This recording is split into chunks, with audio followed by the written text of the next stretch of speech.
Ei, no on väärinpäin. Ei sillä ole mitään väliä. Mä voin vaihtaa ne kanavat sitten jälkituotantovaiheessa. Mä myös muunnan tämän koko jakson 3D:ksi. Tässä mä muunnan sen 4D:ksi. Niin että siellä studiossa, kun te katsotte tän, niin jos katosta rupeaa tihkuu vettä ja tulee tuulta, niin todellisuuden rajat alkaa muuttua. Acting. Ei ole mitään näyttelyä, se on kuule efektipelleilyä. Ja nahkaklappi. Yes. Voke läski studioilla taas. Ei vittu. Ei ole tullut yhtään kommentteja enää. Ei. Varmaan me ajettiin meidän kriitikot pois. Harmi, koska meillä on jälleen kerran elokuvallinen mestaritaideteos käsiteltävä. Älyllisesti stimuloiva. Kyllä. Korkeaa kulttuuria. Korkeinta kulttuuria. Nyt oli siis... Aivot on niin täynnä ajatuksia tämän jälkeen, että mä oikein tiedä, mitä pitäisi ajatella. Laitetaan traileri pyörimään tähän väliin ja palataan sitten. You're too late. First full moon. She's dead and hell's gonna walk the earth. Hell already is walking the earth. They killed my daughter. They took her baby. I am going to get her back.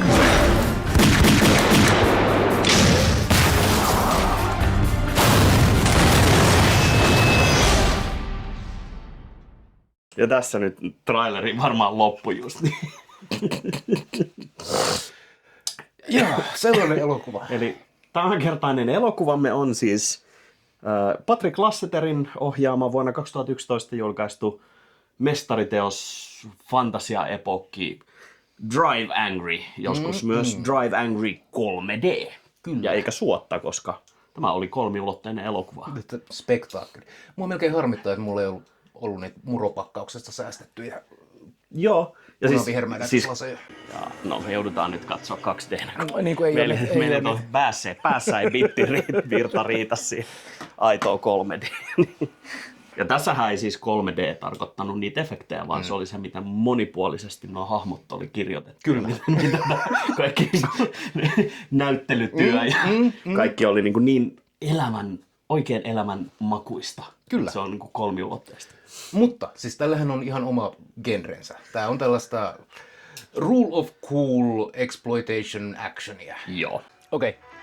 Tää leffa on siis selkeästi tehty rule of coolin. On. Jos se on silleen siistiä, niin... Eli me nyt ollaan viimeiset useampikin jakso kahlattu synkissä vesissä. Faust ei ehkä ollut niin raskas, se on leikkisä elokuva, mutta se on kuitenkin niinku sitä meidän diipimpää päätä analyysin pohjalta. Niin päätettiin, että tähän vuoden loppuun voidaan laittaa tämmöinen vähän kevyempi projekti. Välillä pitää vähän hassutella. Kyllä. Et siinä missä sanotaan maalaustaiteessa harvoin on mahdollisuus nauraa jonkun asian hölmöydelle tai niinku paskuudelle. No on niitäkin niinku tahallisia hauskoja töitä, jotka on onnistuneet, mutta niinku elokuvataide ja pelit on kaksi semmoista, missä se huonous vetoaa. Ja se voi olla se aspekti, joka nostaa sen teoksen korkeammalle kuin mitä se on. Ja tää on nyt puhdas guilty pleasure-elokuva. On. Tää on niinku hölmöjä hauskoja elokuvia. Joo.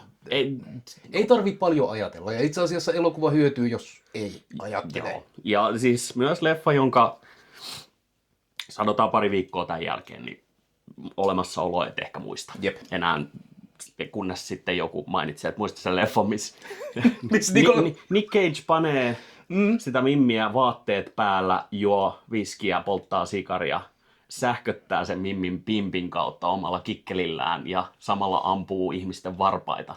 Sitten on silleen, että ei vittu, onko semmonenkin se? Ei jumalauta, onhan se, nythän muistankin. Ja siis tämähän oli täynnä tällaisia niin kuin otoksia, jotka on vaan silleen siistejä action-kohtauksia. Pam, pam, pam. Jep. Ja sit se tulee sieltä, ja sit sitä ammutaan, ja sit se silleen räjähtää. Joo, ja sit se tulee. Mutta se oli koko sen kohtauksen pointti. Mutta siis pääosassa on legendaarinen Nick Cage, jonka leffoja tullaan varmasti käsittelemään lukuisia kertoja. Tuossa just summattiin leffan jälkeen, että näitä Nick Cage taistelee kultteja tai saatanallisia voimia vastaan. Elokuvia on varmaan 10 kunta. Kyllä. Nopeasti pystyy heti nimeämään joku 5. Ja tämä on yksi niistä, ei missään nimessä paras, Ei ehkä huonoin. Witch Hunter on aika heikko. Witch Hunterista mä tykkään. Muista sekoitankohan mä sen? Voi olla, että mä sekoitan sen johonkin mistä muista. Joo. No, Nicolas Cage on tämmönen niin, ilmiö. No, mennään siihen myöhemmin, koska Okei, siihen mä haluan paneutua enemmänkin. Mutta tämä ei ollut alun perin Nick Cage-leffa, että se hyppäsi mukaan. Eli tämä Patrick Lussiter, joka tämän ohjasi, niin oli yksi näistä ihan ekoista uuden 3D-leffan aallon ohjaajista. Eli se ohjasi on My Bloody Valentine 3D, joka oli, se on itse asiassa eka moderni 3D-leffa, jonka mä muistan, että pyöri Suomessakin teattereissa. Okay. Ja se on ihan onnistunut päivitys kohtalaisen keskinkertaista vanhasta slasher-leffasta. Ja Lussiter on, vaikka se Lussier, se taitaa itse olla Lussier, mutta tämä ohjaaja on kuitenkin ilmeisesti enemmän kunnostautunut sittemmin myös televisiopuolella. Ja sen näkee. No joo, Eli kyllä. stilistisesti ei voi puhua kauhean vahvaa silmää tai oikeastaan mitään vahvaa omaa herrasmiehestä, mutta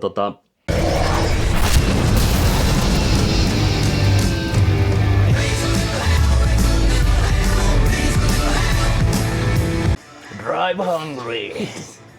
Tiedätkö muuten, mistä leffa on saanut nimen? no, Siis Päiväni sopulina. joo. Päiväni murmelina. Mitä liian? Sopuli murmelina. Groundhog Day. Niin. Joo. Kun siinä se Groundhogin kanssa ajaa Joo. ja huutaa sille, don't drive angry, don't drive angry. Niin. Onko se oikeasti? On. Okei. Mutta leffa toimii, ja on pienellä budjetilla tehty, ja 3D oli painona. Eli tämä oli se aika, kun teattereihin haluttiin puskea mitä vaan, kunhan se oli 3D. Joo, koska Avatar.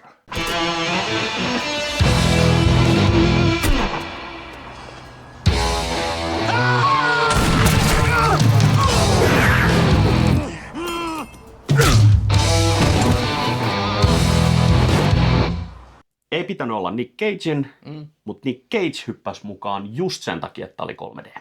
Kyllä. Se halusi olla mukana 3D, ja se on, Cagein mennään kohta enemmän, mutta se on mies, joka on kiinnostunut erilaisista tekniikoista ja haluaa myös haastaa itteensä. Näyttelyllisesti ei tässä leffassa haasta itseään missään vaiheessa, mutta Cagein mukaan tulo muokkasi leffa. Eli tämä oli ilmeisesti käsikirjoitusvaiheessa merkittävä erilainen.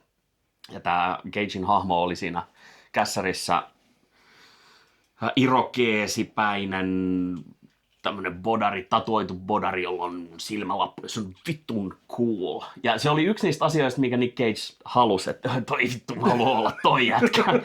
Ja leffan rahoittajat oli sitten silleen, että no vittu, jos me saadaan Oscar-voittaja, niin arvostettu erikoismies Nick Cage mukaan, niin ei me haluta, että se näyttää joltain ECV-painijalta. Niin ne sitten laittoi sen sitten tämmöisen kuolleen surffarin peruukin päähän. Ihan aito tukka. Joo, ja ilmeisesti sitten loput vaatekerrastosta on vaan Nick Cagein omasta vaatekaapista. Kelaa toi äskeinen 3D. Ja vielä sanot, että turhaa. Kelaa toi tukka 3D.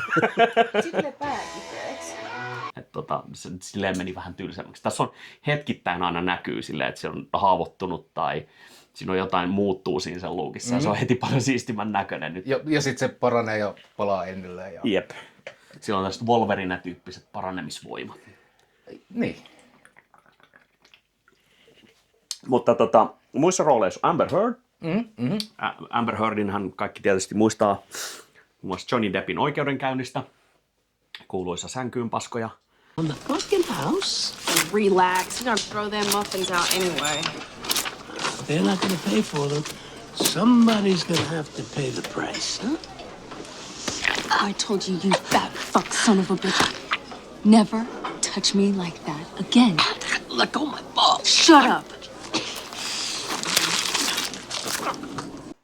Niin, kato, se on vanha kunnon sänkyynpaskojakin. Amber Heard. Ai tämä on se. Tämä on se Johnny Deppin ex-vaimo, joka väitetysti paskoi Johnny Deppin tyynylle. No siis, Väitti, että se on koiran paskaa. mikä, to be fair, Siis tiedätkö sen ihan tarkalleen, mitä se sänkyyn paskomisjuttu meni? en. Siis Amber... Mutta mä pidän sitä niin kuin validina, luovana tapana Joo, se on viestiä joo, sun nyt- tunteita. Ja kommunikaatio on tosi Sä tärkeää. oot ihan perseestä. Mutta se tosissaan siis Amber syytti siis Deppiä ilmeisesti siitä, että niiden koti on epäsiistiä. Se antaa sen koirien olla siellä miten haluaa. Jopa siihen pisteeseen, että koirat on paskonut niiden sänkyyn. Ja sitten se oli niinku todistusaineisto. Ainoa vaan, että niiden koira, mikä niillä on, niin on semmoinen, tiedätkö, 1,5-kiloinen chihuahua. No, ja sitten joo. siellä sängyssä oli niinku 3 kiloa sitä paskaa. Niin, tämä oli se, missä niinku nämä Joo. tarinat ei Edelleen. kohdannut. Ihailtavaa omistautuneisuutta. No joo, mutta sitten on William Fichtner.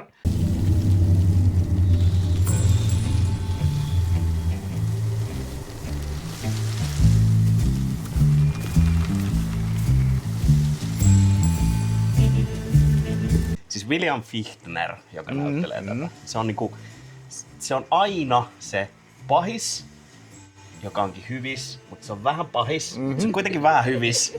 Joka vitun kerta, kun sä näet sen, sä tiedät, että se on niinku, se vaihtaa puolta joku 15 kertaa. Jep. Tai sit se on se pahis, mutta se on oikeasti oikees. Joka on semmonen mun oma tuntematon suuruuslempinäyttelijä, joka on muun muassa Merenraivo elokuvassa. Se näyttelee semmoista mukaan tulevaa vähän pahisjätkää, joka lopuksi paljastuu, että se onkin se hyvis, joka pelastaa aika monta. Se on uudesta Turtles-leffasta, Michael Bayn-leffassa. Se on Eric Sachs, joka laustaa japaniksi nopeasti Orokusaku, jonka piti olla silppuri siinä alun perin, eli Joo. Orokusaku. Kyllä. Mut ne muutti sen CGI-llä viime hetkellä niin, että se ei ikinä ollutkaan, niin siitä tuli siinä leffassa semmoinen pahis, joka onkin vähän hyvissä, se ottaa niitä siinä lopussa. Ja käytännössä joka ikinen rooli, mitä se tekee, niin se on niinku pahis, mutta se onkin sitten niinku hyvissä. Ja tässä leffassahan se on siis saatanan accountant, eli sihteeri, kirjanpitäjä. Kirjanpitäjä. Byrokraatti. Koska kukas muukaan saatanaa voisi edustaa kuin byrokraatti. No se on kyllä totta. Jos helvetti on todellinen, niin siellä on byrokraateille varattu ihan omat niin kuin, pannukattilat. Joka jahtaa tätä päähenkilöä Nick Cagein, eli John Miltonia. Ja sen pitäisi siis viedä tämä, Nick Cage on siis karannut helvetistä tietysti, koska se kuuluu tähän genreen. Kyllä. Niin genreen, joka on Nick Cage karkaa helvetistä kostaukseen. Since the birth of time, humanity has endeavored to restrain evil men in prisons. But since Cain fled the murder of his brother, evil men have fled the walls of punishment. So it doesn't matter if you're a badass motherfucker on the run because you think you're better than everyone else and somehow entitled to do what you gotta do. No. Because you see, badass motherfuckers are never fast enough. In the end, they will all be accounted for. Ja tämä accountant on se niin kuin saatanan kätyri, joka tehtävä on viedä se takas. Jotta tilit pysyy tasan. Mutta totta kai se on vaan tekee duunia, oikeasti se onkin. No, se onkin vähän hyvis. Ja se on vähän hyvistä. Mutta siis charmantti, komea. Siis heittämällä paras hahmo. Kyllä. Siis, ja kaikki coolit kohtaukset oikeasti varattu 100% sen hahmolle. Jep, kyllä. Et siinä missä Nick Cage ehkä luulee olevansa niissä siisteimmissä kohtauksissa, niin ei kyllä. Kaikki mistä accountant on mukana, niin on vaan, niinku, ne on vaan siistejä. Ja tämä kirjanpitäjä, niin siis hänhän oli toismaallinen hahmo. Joo. Jotenkin täysin irrallaan niin kuin kuolevaisten murheista ja Joo, se se on putoaa niinku- sillalta ja on vaan... Se vaeltaa joukossa, mutta ei ole yksi joukosta. Jep. Ja sitten siellä on pienemmissä rooleissa, siellä on Billy Burke, joka on Twilight-elokuvista Bellan isänä varmasti monelle meidän katsojista tuttu. We will walk through the valley of the shadow. Please don't take my baby. But only through sacrifice. Give me the baby. Ja hän on, Komea mies. ehkä muistuttaa jotain.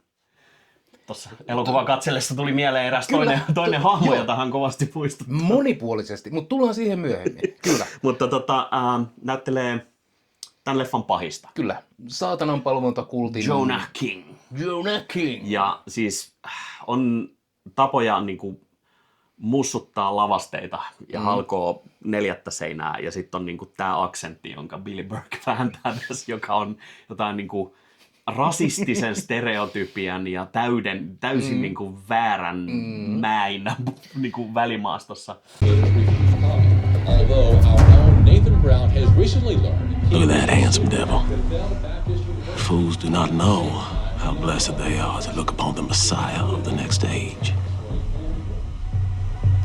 Mutta erinomaisesti rakennettu leffapahis. Sitä oli ihana inhota. Se on siis ihan vitun paska jätkä. Joo. Ja sitä paitsi sille ei ole kikkeliä tuossa leffassa. Että se on niinku spesifisesti useamman kerran mainitaan, että tällä hahmolla ei ole pippeliä. Että se on purtu irti. Kyllä, ja no, se ehkä selittää monia asioita siitä. Vähän on patoumia. Vähän on ehkä. You forced my daughter on her knees, and she made you pay for it. Isn't that right, Brother Jackie? You were there. Dickless made you swear not to tell anyone. Vielä sivurooleissa vilahtaa ihan niinku kauhugenren fanien suusuosikki Tom Atkins. Ehkä 2 kohtausta, mitä sillä on. Hämmentävä sheriffihahmo. On spoileripaita päällä. Joo.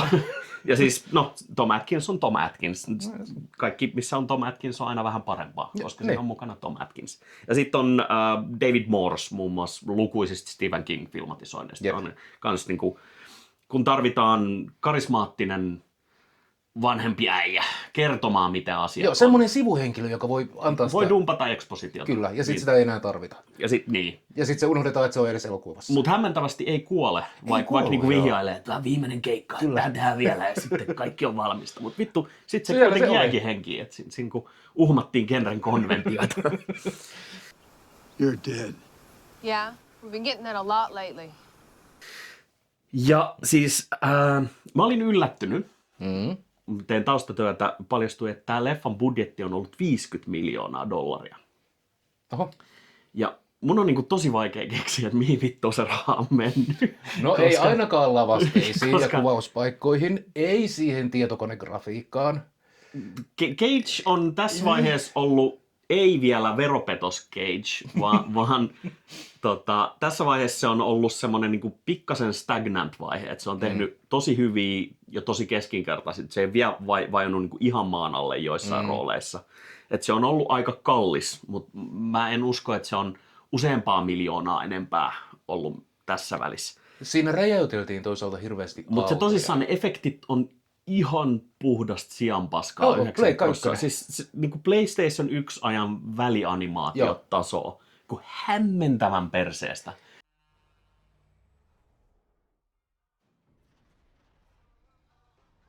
Wow, mitkä efektit! Koko PlayStation 1 laskentateho valjastettiin tuohon. Ja se niinku ainoa niinku perustelu on se, että ne on helpommin 3D:ksi niinku käännettäviä ehkä jälkituotantovaiheessa, koska ne on ollut yksinkertaisia 3D-malleja. Tämä on kuitenkin vuodelta 2011. Terminator 2 vuodelta mitä 92 tai jotain. Kyllä. Ja näyttää aivan saatanan paljon paremmilta. Ja CGI siinä. Mutta tässä oli tosiaan siis monta ihan niin kuin kuvauksia siinä autossa, kun sä näet, että ne on green screen. Joo, ja se, siis, niin se on just se, että siellä on niinku CGI-efektejä, jotka on just näitä lentäviä luoteja ja räjähdyksiä, joku rekka, joka vittu pomppii. Niin ne on huonosti tehty, mutta sitten on just näitä ajokohtauksia, jossa Amber Heard ja Cage istuu autossa ja se ympäröivä auto on tehty CGI-llä huonosti jostain syystä. Ja se on kuin hämmentävää. Ja sitten tapahtumapaikat, niin on tää yksi kahvila ja sitten se rodeobaari, joka on todennäköisesti sama setti. Ja sitten se yksi tehdasalue, jonka pihalla ajetaan ympyrää eri kuvakulmista. Ja sitten todennäköisesti se uhrisuo siinä lopussa, jonka ympärillä onkin sitten semmoiset ne hylätyn vankilan panoptikon tornit, joka on aivan vittu varmasti sen saman hylätyn tehtaan yksi sivusta. Jep. Et kuvauspaikat, no, ei. Et johonkin se raha on mennyt. Ehkä se helvetin makea pyssy. Voi olla. Fichtnerin puku. Et 3D-kuvaustahan on tehty, niinku, tää on todennäköisesti kuvattu niinku 2 kamerajärjestelmällä samanaikaisesti, että siihen menee tuplamäärä ehkä filmiä. Puhutaan jostain 100 000. Mutta 50 milliä kuulostaa ihan saatanasti. Ja tuotti 40. Niinku se ei edes ottanut takas. Mutta kun miettii, että tänä päivänä meillä on kokonainen niinku tuotantotyyli, hyvänä esimerkiksi vaikka Blumhousen kauhuleffat, jotka on, koko niiden pointti on se, että ne saa maksaa maksen 5 milliä. Saatte tehdä niissä ihan mitä vaan, ikäraja ei saa ylittää tätä ja tätä. Jep. Tehkää ihan vapaat kädet, kun ne maksaa 5 milliä, niin teinit, jotka ei pääse niihin näytöksiin, haluaa vuokrata tai katsoa striimeistä, ja ne, jotka pääsee, ne käy katsoa teattereen ihan hullu. Kaiken maailman Conjuringit, Insidiosit.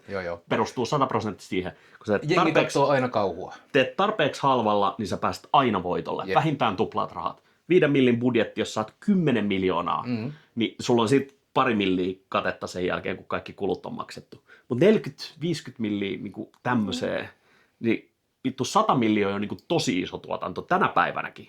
50 milliä 2011 on ollut vitusti. Mulla on teoria, koska tämä on selkeästi kirjoitettu silleen, että mikä olisi siistiä, niin todennäköisesti 50 milliä on saatu pölynä peilin päältä. Ja sit on ideoitu, ja sit se räjähtää, ja sit sen kallo, se tippuu siihen, ja se juo kaljaa sen kallosta. Se on vitun siistiä. Siis kelaa, jos puolet noista olisi vaan niinku vittu alasti, ja niiden pimppikin näkyisi vielä. Ei vittu. Iso ongelma on varmaan ollut se, että on siis ihan saatana raaka ajoittain. Ja tosissaan Jenkeissä iso no-no, eli täys full frontal nudity. Yhtään miestä ei enää ole kikkelipaljaana. Että se Amber Heardin hahmon ex-mies näkyy melkein. Mut niinku naisia niinku fiohosaruudulla, niinku hämmentävä määrä, mikä on siis Jenkeissä aivan absoluuttinen no-no. Suomessa se ei välttämättä edes nosta ikärajaa, että se riippuu kontekstista. Okei, tossa on niin härskejä panokohtauksia, että täällä toi oli kyllä. Joo. En tiedä, että se oli koko 18, mutta vähintään se 16, todennäköisesti 18. Toisaalta täällä se K18 tietyssä genressä sitten taas nostaa sitä haluttavuutta. Se on semmoinen tasapaino. Tyyliä, oliko tossa aina välillä, hetkittäin oli. Siellä oli niitä helvetin siistejä kohtia ja toimivia kohtia, ja sitten se teki sitä niin kuin hanuriliikettä koko ajan. Että niin kuin, nyt mennään lujaa, nyt tulee siistiä, ja sitten vaan hidastuu. Ja sitten myös niin kuin tunnelma muuttuu aivan täysin. komediallinen. Siinä on niin kuin kohtaus, jossa siis Nick Cage panee Candy-nimistä mimmiä ja ampuu ihmisiä samalla, kun se on tämän tytön sisällä. Saat liikuttaa sun kikkeliä. Wow. Käsikirjoittaa silleen. Jani, tiedätkö mitä seksi harrastetaan? Joo, silleen liikutat sun kikkeliä ja sit niinku kilitään. Okay. Ja se nainen niinku on silleen jotenkin niinku siinä päällä kai ja en mä tiedä, ehkä toinen ainakin alasti. Onks Nicolas Cage, ei kun sillä on aurinkolasit päässä ja nahkatakki totta kai. Housut jalassa. Ne panee seksi juttua. Ja sit vähän sen jälkeen näytetään jälkipyykki, missä se on täysin traumatisoitunut se nainen. Ja siis, on niin täysin ristiriidassa niin hölmöilyn. Tässä taisi tulla ehkä se leffan paras näyttelyosuus. Joo, ja siis se on ihan palasina, traumatisoituna, niin kuin aivan vittu säpäleinä se ihminen itkee. Get me a blanket and get a medic in here too. You're gonna be okay now. We was fucking. He killed them while we was fucking. Who did? No, you don't understand. It's never happened to me before. You know?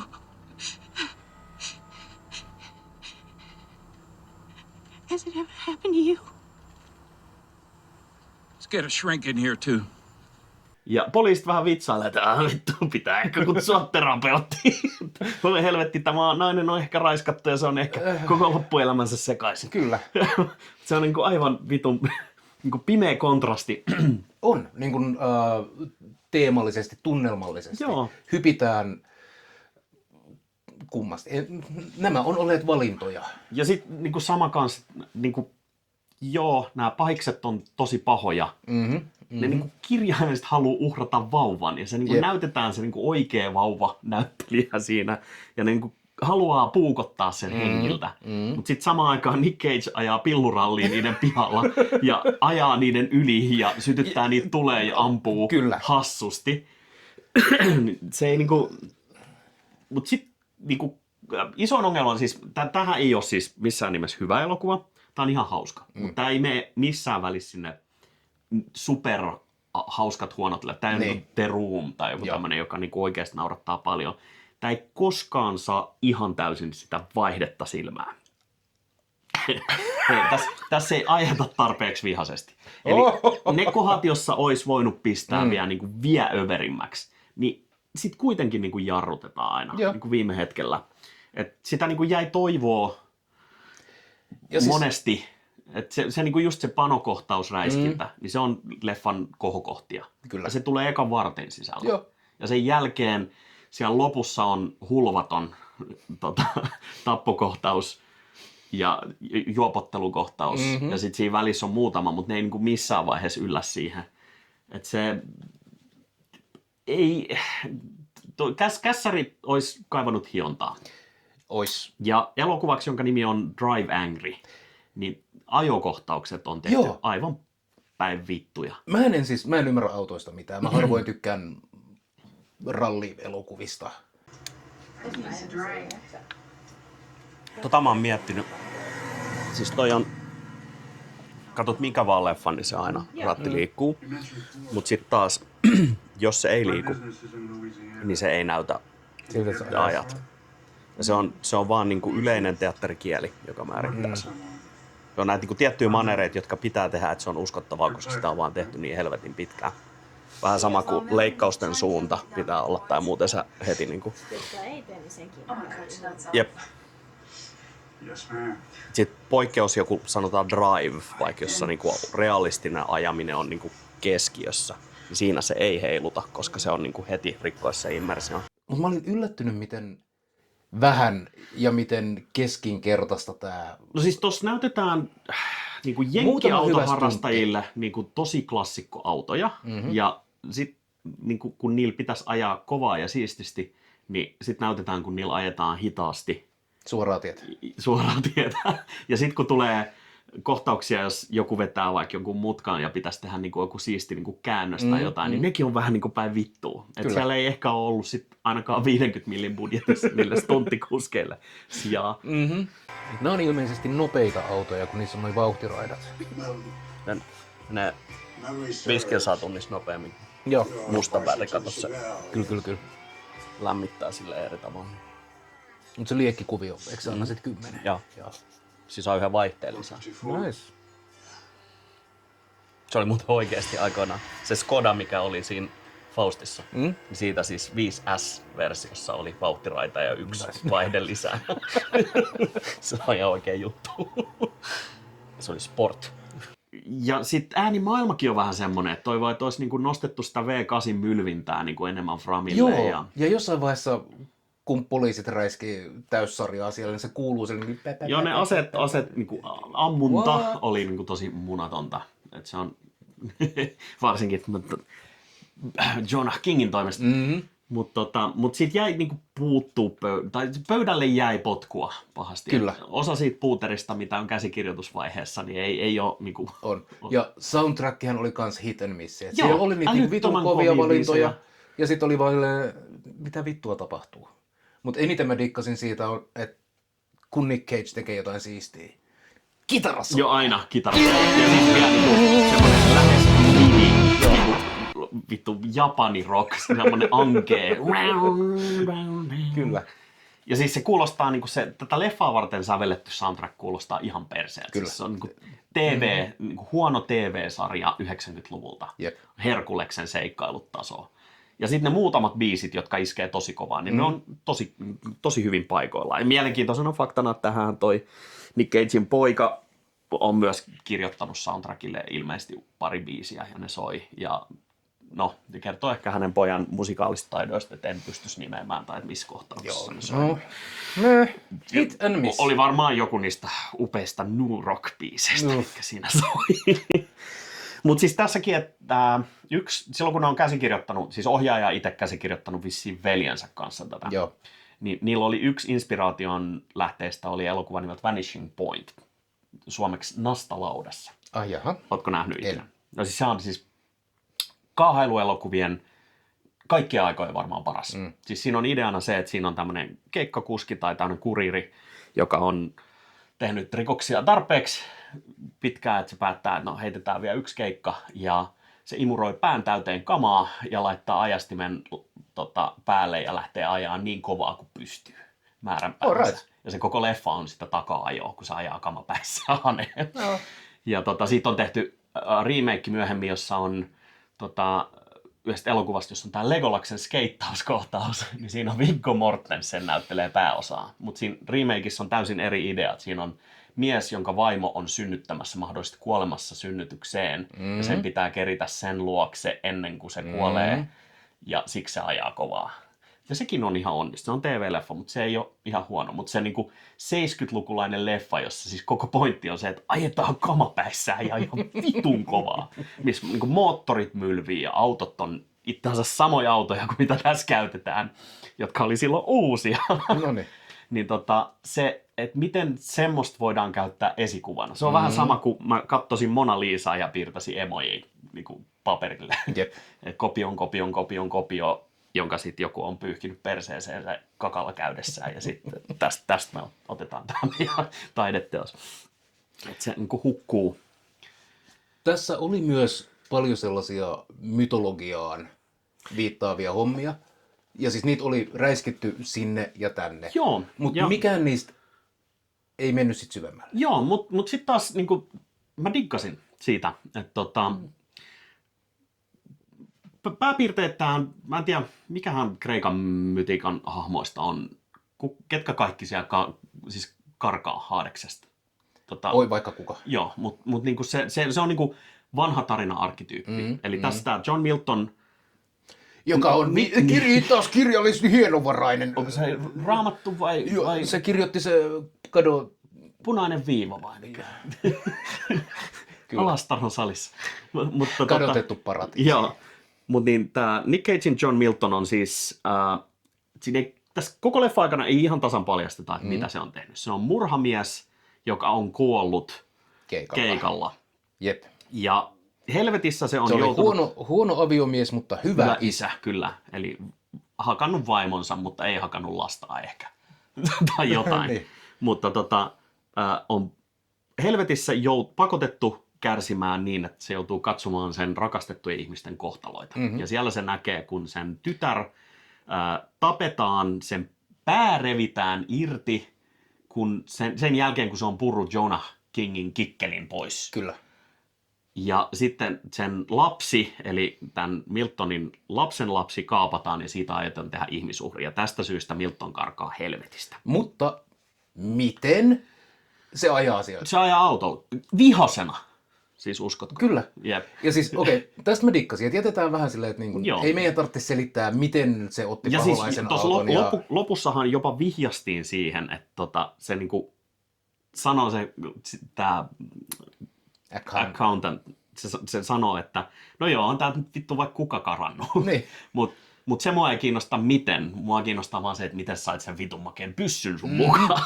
Mä otin sen. Mutta se pointti on se, että se on niinku yhdentekevää. Että sitä turhaa rautalangasta vääntämistä on todennäköisesti ollut kässärissä. Sitä on varmaan ehkä jopa kuvattu. Mutta se on viime hetkellä niin päätetty, että vittu ei tätä tarvi. Ei kukaan tarvitse tähän hölmöilyyn sitä. Et siellä ei ole oikeastaan tässä leffassa kuin se yksi expositiodumppi. Ja se on just se David Morsen hahmo. Jep. Joka, siis tämä upea kohtaus, jossa Nick Cage seisoo pihalla, tuijottaa liekkeihin. Samalla kun David Morsen hahmo kertoo, mistä on kyse.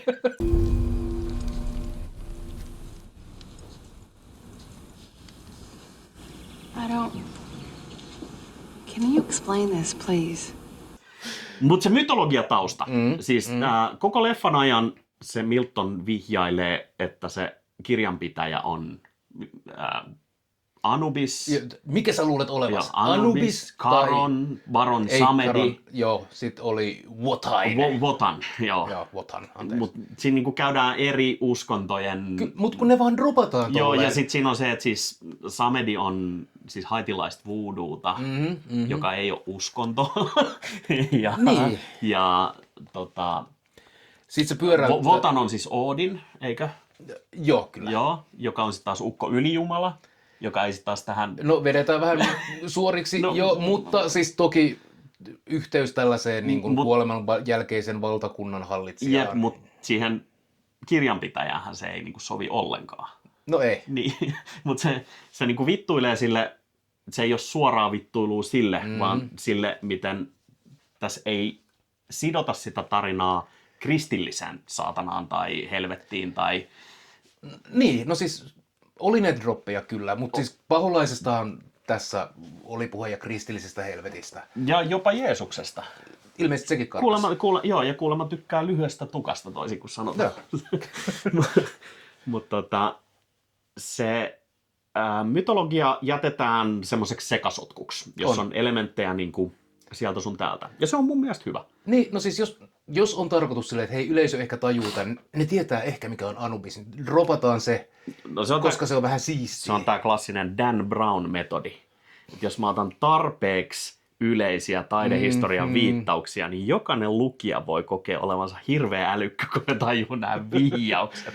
Joo, ja siis ei ne ollut älykkäitä. No se on se koko pointti. Niin. Ne on just niin obskuureja, että ne tuntuu älykkäiltä, mutta ne on niin yleistietoa, että joka ikinä nähnyt tai lukenut tai kuullut yhtään mitään elämänsä aikana tietää ne kaikki. Mutta se on tapa tehdä susta niinku semmoisen besservisserin, että Anubis on Egyptistä. Egypti ja sillä on shakaalin pää. Se on pyramidi. On kuullut, kyllä. Illuminati. Siihen se silmän kato. Mutta mut se saatanahan tässä ei näytetä. Ei, mutta saatanasta kerrotaan. Joo, ja siis se on tässä on hienoa, että pahiksethan tässä ei ole saatana tai helvetin toimijat millään tasolla, vaan saatana taikuuden harjoittajat. Nimenomaan spesifioidaan satanic magic worshippers. Eli ei saatanan palvojat, vaan saatanan taikuuden palvojat. Eli tämä Jonah Kingin kultti, joka taas kerran on muuten tosi monikulttuurallinen ja niinku tämmönen... Niinku... Kaikki on tervetulleita. Joo, ja ne on... Jos ne olette valmiita tappaa lapsia. Iloisia veikkoja, jotka tanssii alasti metsässä ja uhraa lapsia. Mut se kultti ärsyttää saatanaa. Ja se oli se niinku... koska saatana ei tykkää lapsiuhreista. Joo. Se vaan Eli siis tämä kirjanpitäjähahmo, niin se saa selville, että minkä takia se on karannut helvetistä, ja se kääntää puoltaan. Koska se on William Fichtner, niin sen pitää tietysti kääntyä hyvistä puolella lopussa. Ja pahikset olisi tuomassa maailmanloppua, ja se joo, on ilmeisesti se on niinku hankala juttu, koska byrokraattinen niinku, paperisota, mikä siitä aiheutuu. Mutta erityisesti saatanaan vituttaa nämä lastenuhraajat. Joo.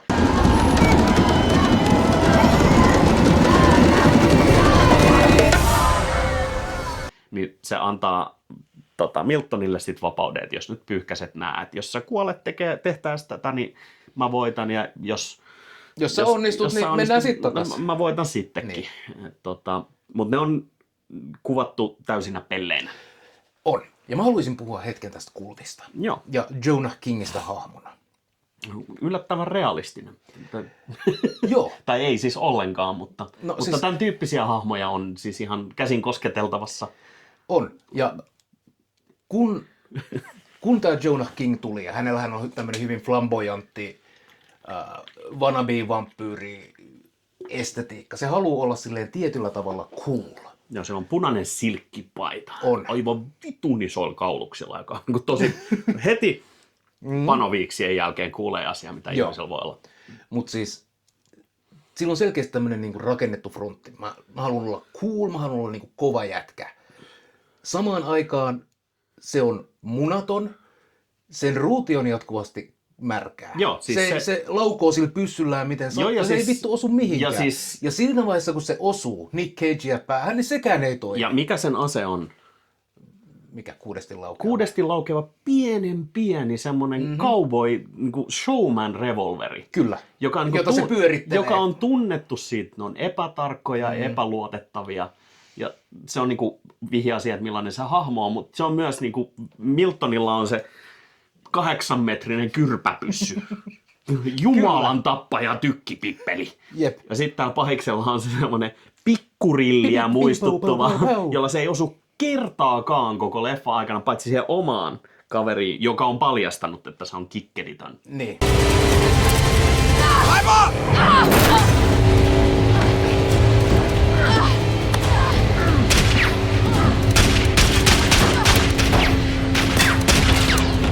Mutta se niinku impotenssi niinku tuodaan ilmi 10 eri kerroin eri tavoin. Ja se niin kuin jatkuva tarve kompensoida sitä niin kuin omaa munattomuutta, epämiehekkyyttä.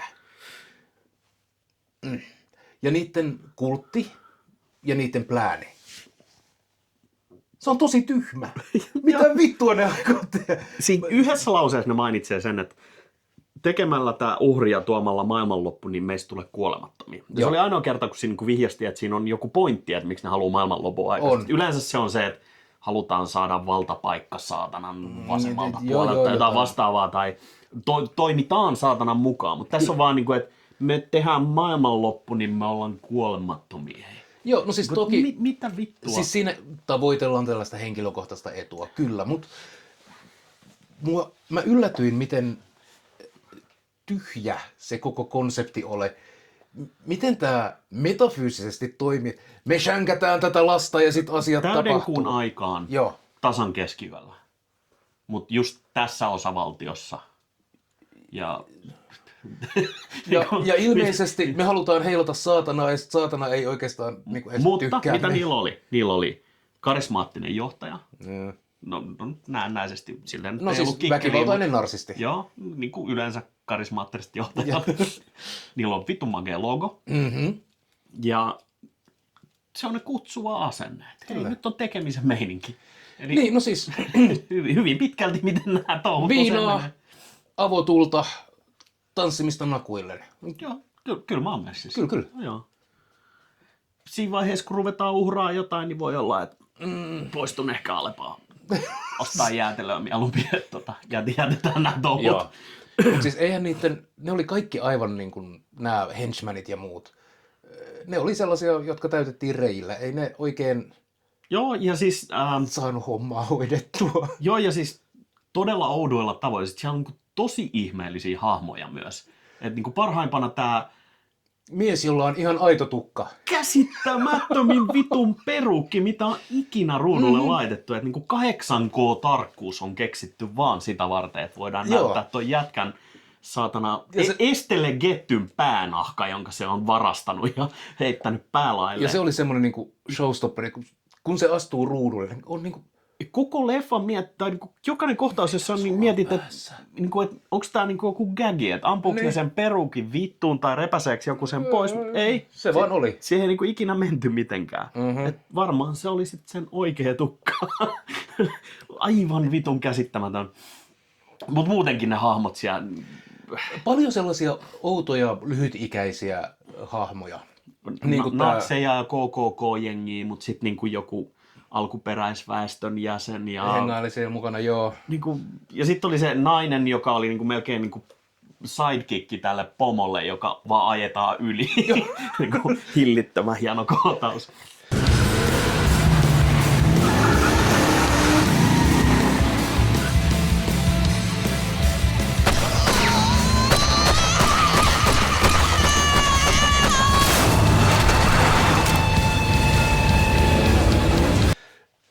Jep. Mutta ei tää niinku... Pahiksia oli kiva vihata, koska... No, ne oli iljettäviä nilkkejä, jotka tappaa lapsia, joo. Selkeitä pahiksia. Mutta ne myös oli ihan vitun sähliä. Joo, siis aivan kyvyttömiä. Ja siis se on niinku jännä, että ne on päässyt näin pitkälle. Mulla on jotenkin sellainen fiilis, että jos Milton ei olisi tullut sekoilemaan siihen, ne olisi varmaan kaatunut niihin tikareihinsa. Todennäköisesti joo. Mutta... Mulla on teoria, joka sitoo tämän elokuvan ei vain tosielämään, vaan Espoon paikallis-Loreen. No niin, annapa palaa. Nimittäin, nyt mainitsematta nimiä, koska me ollaan sangenkohteliaita. No okei, puhu puolesta. Niin, Espoossa on tällainen natsipelle. Okei. Perussuomalainen nilkki. Siinä porukassa natsipellejä, okei. Anyway, Joo. joka on stylannut itsensä näyttämään aivan Jonah Kingiltä. Siis meinaat sä, että sillä on tämmönen soul patch surkea ja soul patch ja pulisongit ja on, ja sit vähän sellaista vaan pyri estetiikkaa ja koitetaan olla niinku edgy ja dark jotain ja pentagrammia kaulassa ja Kyllä. vähän tämmöistä satanikia. Joo. Okei. Mikä on kiehtovaa, koska se tarkoittaisi sitä, että tämä meidän paikallispelle on nähnyt tämän elokuvan, pitänyt sitä siistinä, ottanut sieltä sen tyhmimmän idiootin ja kelannut, että toi on kaikki se, mitä mä haluan Minä haluan olla tuo munaton mies. Ja, ennen kaikkea. Ja ennen kaikkea tässä yhdistyy monta asiaa. Jonah King on munaton ja kyvytön. Ja meidän Espoon paikallispelle kuin myös täysin munaton ja kyvytön. Ei tykkää, että naisilla on omaa tahtoa. Joo, Ja kuten Jonah King tässä myös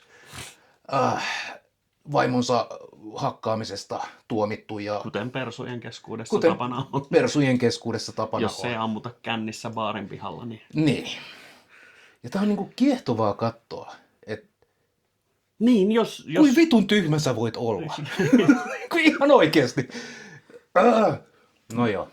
Jos tiedätte jotain tämän Loren taustalta, niin tuohon kommentteihin, kun laitatte vähän tietoa. Olisi kiva tietää, että onko tämmöinen linkki olemassa.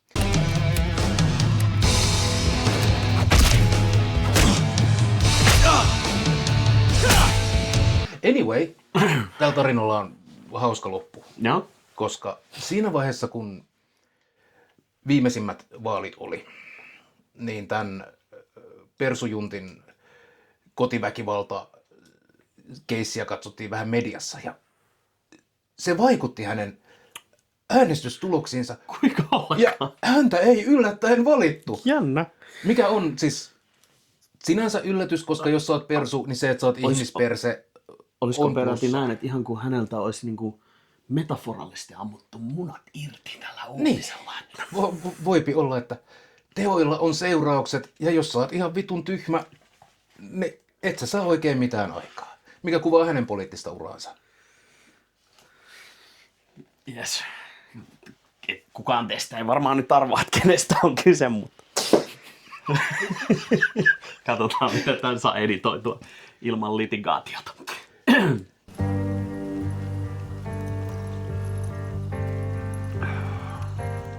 Hi. How was that? I've seen better. Guess she doesn't know you can beat him, slow him, shoot him, even stop him. But you can't kill a dead man.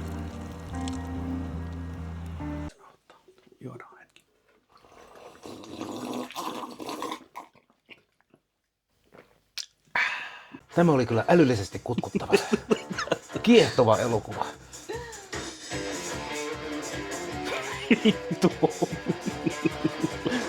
Helvetti oli ihan hauska. Mä dikkasin helvetin designista niin vähän kuin sitä olikin. Joo, ja siis se on varmaan se yksi osio, mihin sitä rahaa oli poltettu kanssa.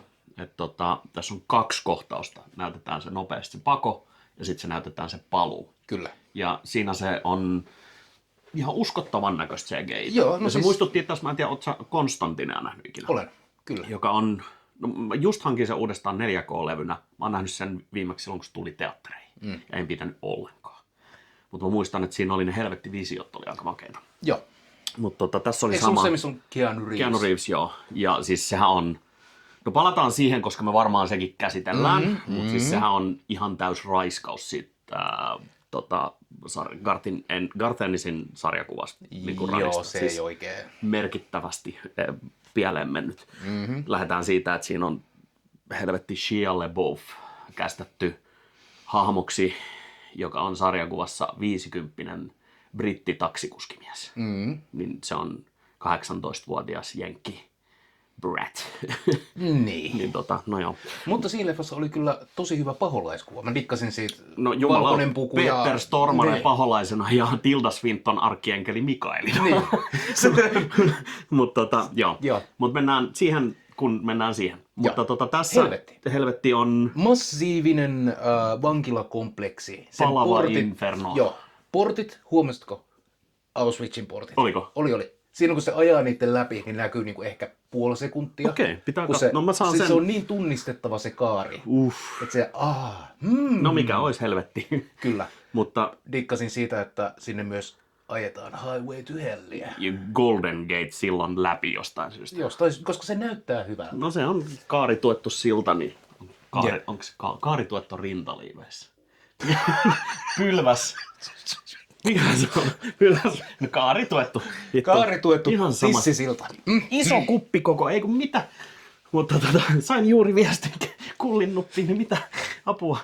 Mutta joo, se oli siis ne muutama shotti, ne oli niin kuin näyttävää, mutta se on toisaalta se on niin fantastinen se visuaali, että se on helppo niin kuin täyttää pelkällä CGI:llä. On.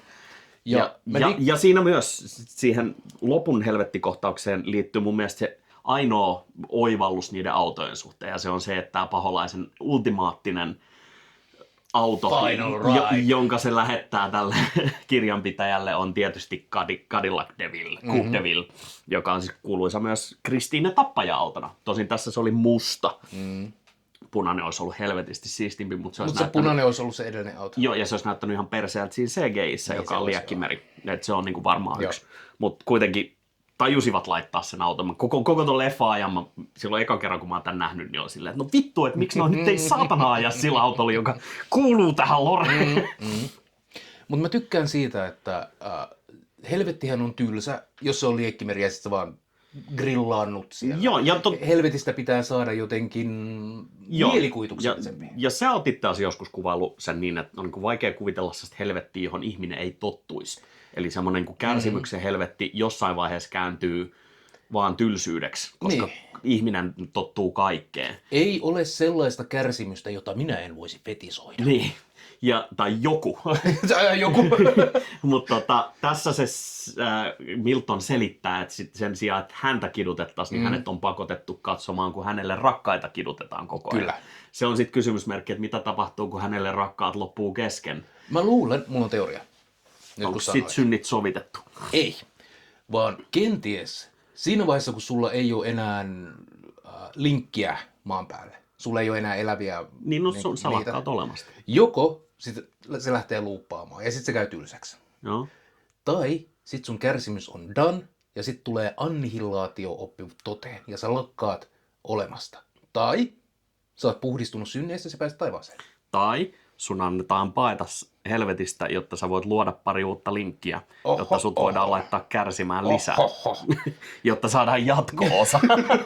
Jatko-osahan tässä viitattiin. Joo, silleen, minä karkaan täältä uudestaan. Eli koko elokuvan ajan tämä Amber Heardin hahmo olikin valittu tämän lapsen uudeksi ottoäidiksi. By the way, selitettiinkö sitä koskaan, miksi John Miltonin jälkeläinen on mitenkään tärkeä? Ei, se oli vaan sen tyttö oli vaan osa sitä kulttia. Niin, mutta se oli kuitenkin ilmeisesti merkittävä lapsi. Magic Child, joka pitää uhrata, mutta what? Kai siihen olisi käynyt joku muukin. En mä tiedä. Ei sitä koskaan, ei siihen niinku menty. Älä ajattele sitä liikaa. Joo. Mutta niinku myös se Amber Heardin hahmo valittiin täksi Maria Magdalenaksi miten? Koska sillä oli siistein auto. Se katsoi parkkipaikalla, että onko tämä sun auto, ai ei, kenen se on ton. Sitten se valittiin. Niin, okei, joo. Se on se rule of cool. Rule of cool, joo. No tavallaan siinä oli se hienoa, että sitä ei tarvinnut selittää, mutta siinä annettiin ymmärtää, että jos toi hahmo osaa ajaa tota autoa, niin se ehkä osaa myös pitää huolta mun lapsenlapsesta. Joku tällainen. Siis jenkkirauta on tunnetusti niin kuin vaikea hallita, se on ihan niin kuin juttu. Et se on siis iso takavetoinen moottori, joka niinku työntää ja sun pitää käytännössä koko ajan pitää se urilla, että se menee eteenpäin. Senkö takia ne liikuttelee sitä rattia No kyllä. Mennään tuohon. Me tuon leffan aikana itse asiassa pohdittiin sitä. Siis, meillä oli Saara vieraana tuossa katsomassa leffaa, mutta siis tosissaan kiinnitettiin huomiota siihen, että tässä on tämä klassinen, jossa rattia väännetään koko ajan ajokohtausten aikana. Suoralla tiellä. Ja kaikkihan tietää, että autoa ei ajeta niin, mutta jos näet elokuvan, jossa on tämmöinen keskustelukohtaus autossa, jossa ei tehdä niin se näyttää vaistomasti heti väärältä. Eli se on todennäköisesti siis teatterin ajoilta oleva kikka, ihan niin kuin näyttämötaidetta. Kyllä. Ja tästä me saadaan semmoinen aasinsilta tähän niin kuin päivän melkein päätopikkiin. Eli tämä leffa ei olisi meidän katselulistalla, jos tässä ei olisi Nicolas Cage. Kyllä. Ja Nick Cage on... No ensinnäkin lähdetään siitä, että Nick Cageähän ei ole olemassa. Nick Cage on hahmo, jonka Francis Ford Coppolan veljenpoika Nicolas Coppola on luonut. Eli keskinkertaisesti menestyvä nuori näyttelijä, jota nykypäivänä nimettäisiin Nepo Babyksi varmasti, mutta halusi pois kuuluisan setänsä varjosta ja loi hahmon, jonka taakse niin kuin upottautua. Ja siis, kun jonkinlainen näyttelijä. Kyllä. Ja kun puhutaan siis hahmon luomisesta, niin ei puhuta siitä, että hän vaihtoi nimeä. Hän myös vaihtoi nimensä. Ja sekin on myös semmoinen, että päivästä riippuen niin Nick Cagein nimi tulee joko jazzmuusikko John Cageilta tai sitten se tulee Luke Cage Marvel-hahmolta, joka on siis tosi kova jätkä. Ja vähän riippuen siitä, että mitä hän tekee, niin hän ilmoittaa jommankumman näistä. Joo. Voi olla, että se on molemmat tai se ei ole kumpikaan tai Cage oli vaan cool nimenä.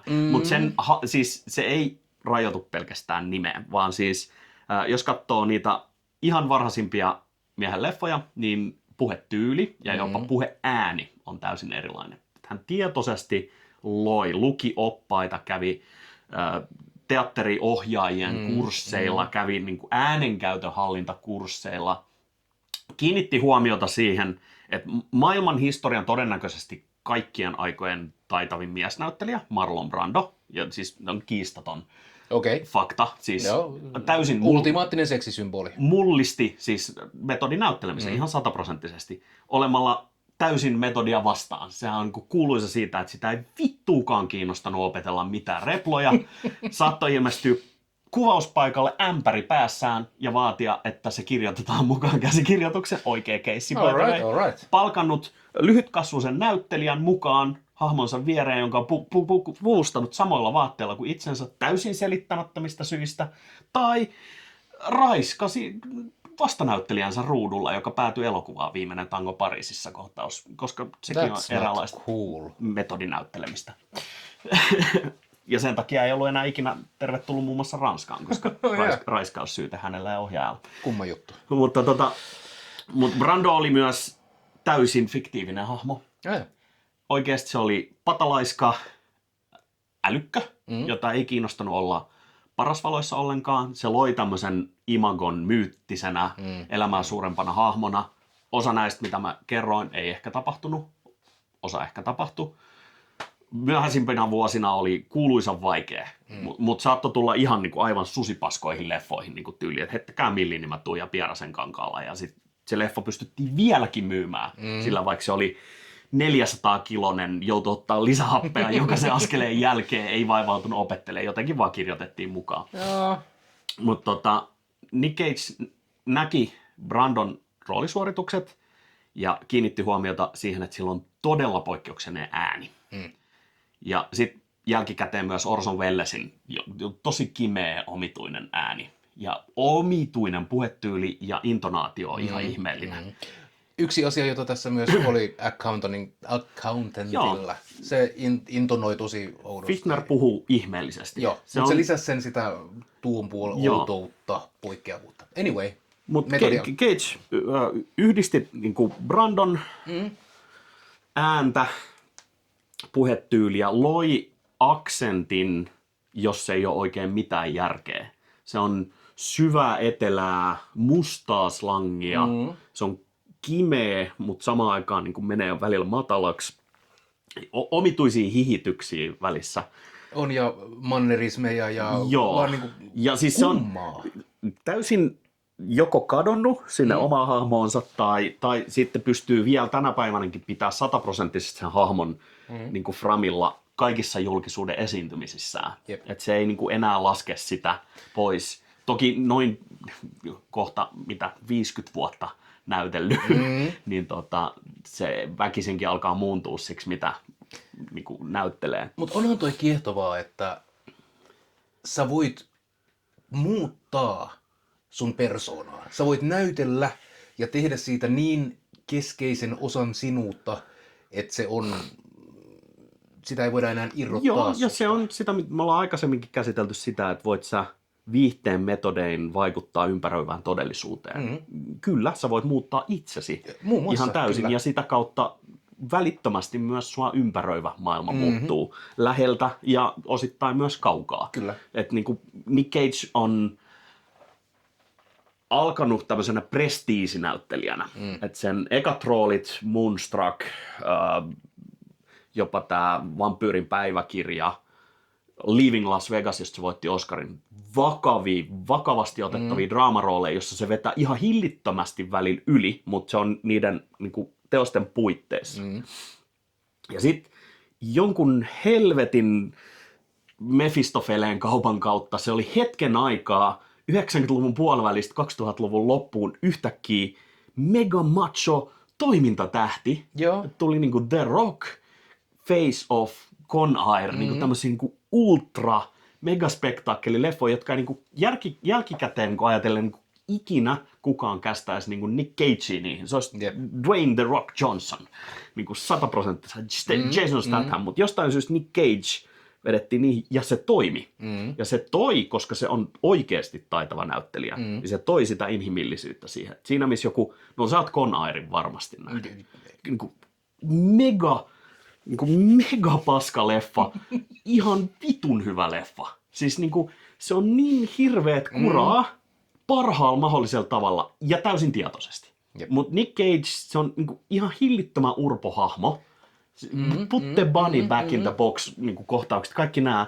Mutta se tuo siihen mukana sen niinku karisman ja sen niinku omanlaatuisuutensa. Mä en tykkää termistä aura, koska aurat on hölynpölyä, mutta se on niinku näitä Hollywood-näyttelijöitä, jos niinku vaistomaisesti tietää, että niissä on jotain muuta. Joo. Et ne on niinku, ei kukaan kenenkään yläpuolella, mutta ne on niinku jotenkin, niissä on jotain semmoista niinku hypnoottis-magneettista vetovoimaa. Ja Nick Cage on sellainen. On. Ja siinä määrin, että Nick Cage se on jonkinlainen ilmiö. Joo. Ja se on niin kuin kiehtova olento, jota on vaikea ymmärtää. Se pakottaa silleen, joo, ja mikä siis, vittu tässä jätkässä siis on? Nick Cageissa on... Miksi se näyttelee? Mitä nämä valinnat on? Ja se on tehnyt valintoja. Mitä vittua? Ja silloin semmoinen, siis Nick Cage-hahmon lore on myös niin kuin erikoinen. Että se breikkasi toimintatähtenä niin kuin isoihin rahoihin kiinni. Ja valitettavasti hänen assistenttinsa oli massiivinen petturi. No, Cagella oli hyvin huono tapa oikeasti käyttää sitä rahaa. Se osti dinosauruksen munia, keskiaikaisen linnan, aivan. Tyyliin kuolleen meren kääröt. Kyllä. Kaikkea tämmöistä ihan rahaa tuli ihan ja sitten rahaa meni. Ja se käytti sitä, koska se uskoi, että sillä oli huomattavasti enemmän niin kuin fikassa. Ja paljastui, että sen assistentti oli laiminlyönyt verojen maksut ja se oli niin kuin vääristellyt kirjoja. Ja Cage joutui tekemään henkilökohtaisen konkurssin. Ja siitä alkaa oikeastaan vasta niin kuin tosi monille se Cagen palvominen. Kyllä. Koska kenenkään tietämättä Nicolas Coppola teki itselleen sopimuksen, jossa se päätti, että se korvaa ja hoitaa nämä veromätkyt ja rahamurheensa raasti työtä tekemällä, oikeasti valitsemalla käytännössä kaikki roolit, mitä sen vastaan tulee, vaikutti elokuva miten huonolta tai hyvältä tahansa, mutta aina ollen itselleen rehellinen ja vetäen roolin niin hyvin kuin mahdollista.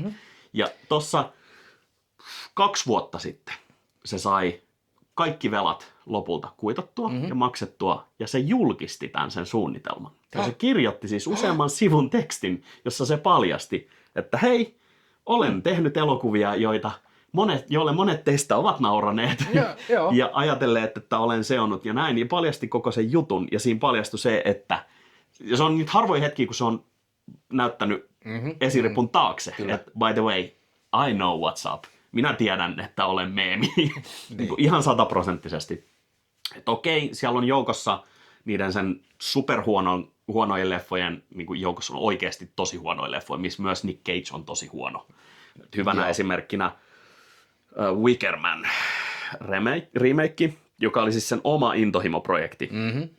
Ja se on ollut jonkun sortin tuotantohelvetti, koska se on niinku, kaikki sen valinnat siinä leffassa on huonoja. Ja se on niin huono leffa, että se on hauska. Mutta se ei ole missään määrin itsetietoinen siitä hauskuudesta. Mehiläisiä. Joo, ja siis karhupuku päälle ja vedetään naisia pataan, koska... Joo. Ja mitä tekemistä täällä oli alkuperäisteoksen kanssa, kun tässä ei käytetä sitä vitun Wickermania. Mutta siellä on siis, se on tehnyt 20 vuoden aikana, jos katsoo IMDb, niin siellä on, en ole hetken katsonut, väitän, että siellä on varmaan lähemmäs 100 leffaa. Joo. Ja ne on, välillä se on päässyt mukaan takas niin kuin tosi isoihin tuotantoihin. Just hyvänä esimerkkinä on Alex Proyasin ohjaama The Happening. The Happening on, se on Shyamalan, joo, se on sen, mutta se on toi... Siinä on twisti lopussa. Knowing, The Knowing, tietäminen. Ootko nähnyt sen? En.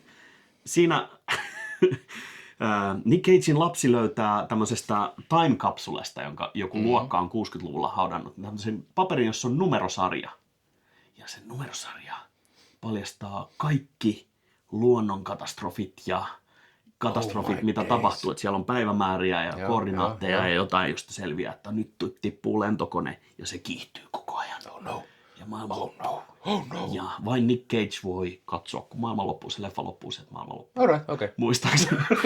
Ja sitten siinä on jotain alieneita, jotain aivan vitu ihmeellistä. Mutta se oli siis megaspektaakkelileffa. Ja se on niitä harvoin kertoi, kun se on hillitön tylsä. Ja sitä ei niinku selvästikään kiinnosta vittukaan. Mutta se on sitten taas... Mä taas meinasin just sanoa, että niinku enpä ole nähnyt elokuvaa, Nick Cagein elokuvaa, joka olisi niinku tylsä, minkä se vaan niinku... No se ei ole tylsä se leffa, mutta se on niitä, missä se on todennäköisesti pakotettu hillitsemään itseään, koska budjetti on ollut jotain 100 miljoonaa varmaan. Mutta sitten on jokaista sellaista vastaan on Mom and Dad-tyyppisiä, niinku, en tiedä, ootko sitä nähnyt. Mä en ole nähnyt, mutta siis se on kuulemma aivan hillittömän kova. Mutsi ja faija rupeaa vaan tappaa lapsia. No toki. God forbid men have babies.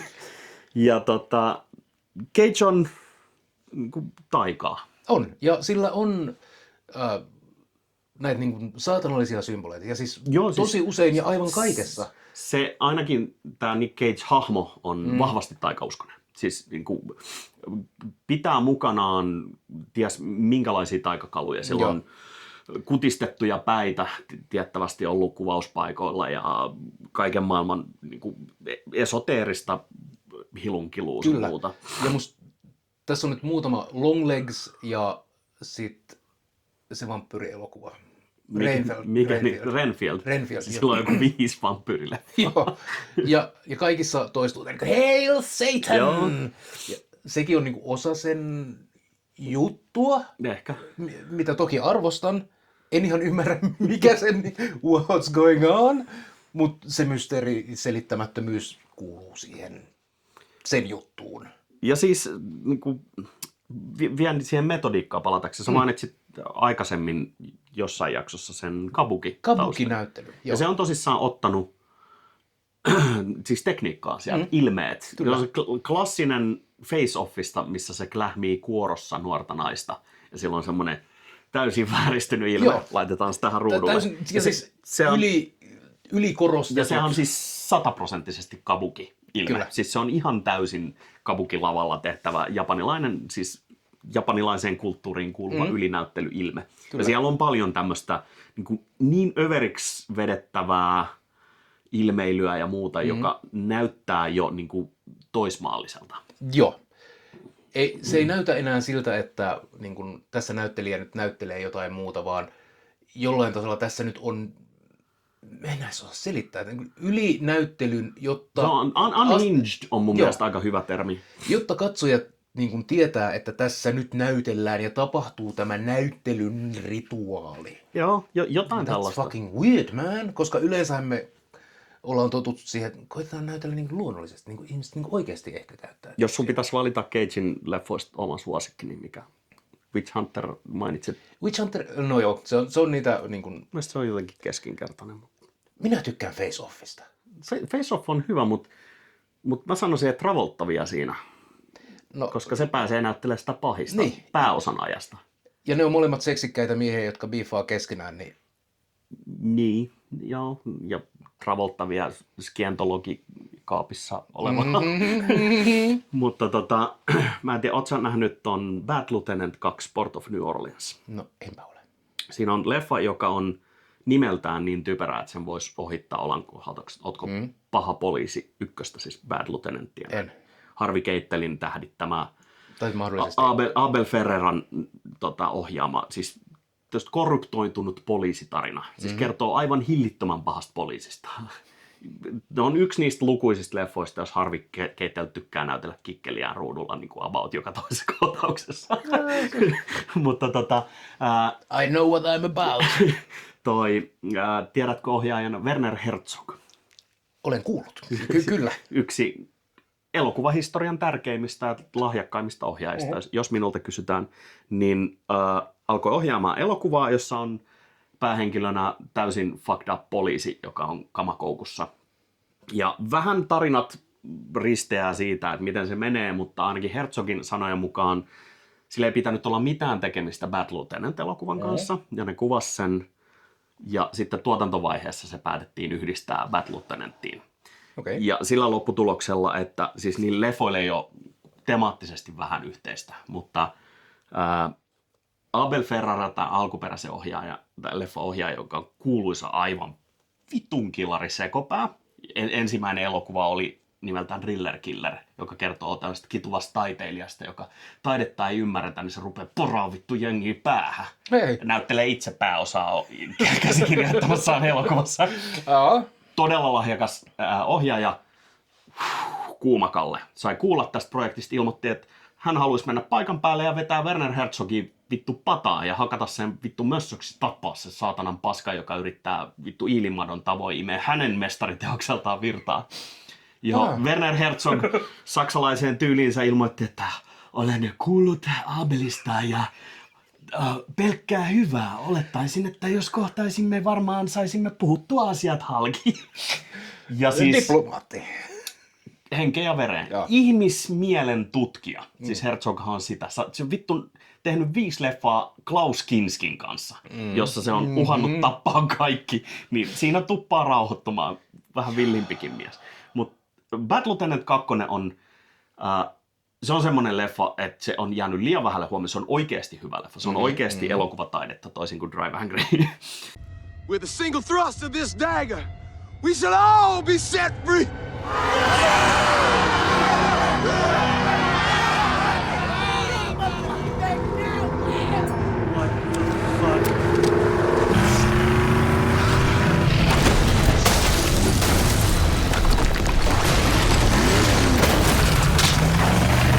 Ja Nick Cage on aivan käsittämättömän hyvä siinä. Siis ihan irtuosimainen. Se on täysin vittu aivan totaalisen unhinged. Se on siis poliisi, jolla menee niin korkkiruuvi vaan syvemmälle ja syvemmälle.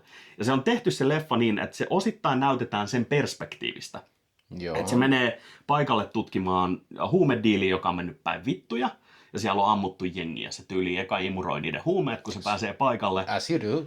Ja sit se tuijottelee niitä ruumiita. Ja sit sen partneri Val Kilmer, by the way, joka koskaan ole huumeisiin koskenut, tulee paikalle ja katsoo että mitä vittua sä tuijotat. Ja sit siinä on niinku Nick Cage tuijottaa, että mä en voi lopettaa, kun sen sielu tanssii vielä. Ja sit siinä tulee kohtaus, jossa on jodlaus, ja siinä näkyy, kun sen kuolleen hahmon breakdanssäävä ruumis tanssii jonkun liskon kanssa.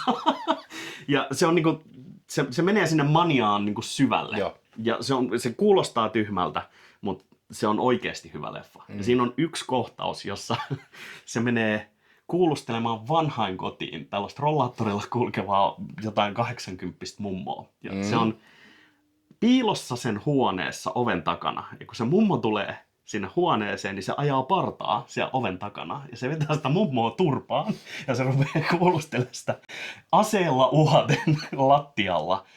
Ja se on taas niinku komiikkaa, mutta se on tehty niin hyvin, että se on niinku täyttä taikaa. Se koko leffan sä oot täysin pihalla siitä, että mitä tapahtuu seuraavaksi, koska se pitää sitten niinku arvailemassa. Mutta se on se, mä sanoisin, että se on se ultimaattinen Nick Cage-elokuva. Sen on tehnyt ohjaaja, joka on antanut tällaiselle metodisekopäälle vapaudet tehdä sitä, mitä se tekee parhaiten, mutta niin, että se on osannut niin kuin ohjata sitä siihen suuntaan, mihin tarina niin kuin johtaa. Ja aina se ei onnistu. Wickerman on niin kuin, siinä on vaan sekoilua, sillä ei ole niin kuin mitään pointtia. Että se on leikkauspöydällä ollut ihan painainen se leffa varmaan laittaa kasaan, koska mikään niin kuin ei, siellä on improvisoitu jotain ja siinä ei ollut mitään järkeä. Nyt niin kuin just Longlegs on hyvä esimerkki siitä, että siis se leffa ei ollut kaksinen, mutta ne kohtaukset, jos Cage on varastaa shown täysin. Ja se on niinku, jos ne leikkaa vartiksi, niin siinä on helvetin hyvä lyhäri. Kyllä. Mutta se on niinku parhaimmillaan sitä sekoilua. Mutta sitten toinen semmoinen, niinku, missä ei päästetä sitä hullutta niinkään valloille, mutta mikä nojaa niihin sen näyttelyaspekteihin, niin Bringing Out the Dead on kanssa, joka on Scorsesen ohjaama. Ootko nähnyt? Kertoo ambulanssikuskista. Ja se on kans niinku wow, mikä leffa. Tosi niin kuin unohdettu, ajattelin, että puhutaan Scorsesen leffasta, niin yleensä kaikki ne nostetaan heti framille, mutta kun leffa kertoo kahdesta miehestä autossa, niin sitä on vaan vaikea myydä. Olkootkin, että mitä partnerina on vittu John Goodman vielä kaiken lisäksi. Hillitön pätkä. Yksi tähän elokuvaan, jota me katsottiin, liittyvä asia, mitä mä haluaisin vielä puhua sun kanssa, oli poliisit. Joo.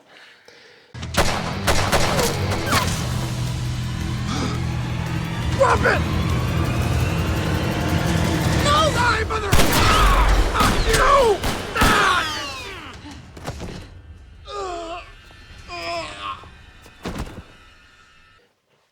Ne ei oikein ollut hyviä. Joo. Mitäs ne muotoili? Tässä oli se kohtaus, nämä poliisit, ne hyökkäs meidän kimppuun ilman mitään syytä ja ampui heti ampumaan. Mitä helvettiä tämä on? 2011 tää vielä naurattiin.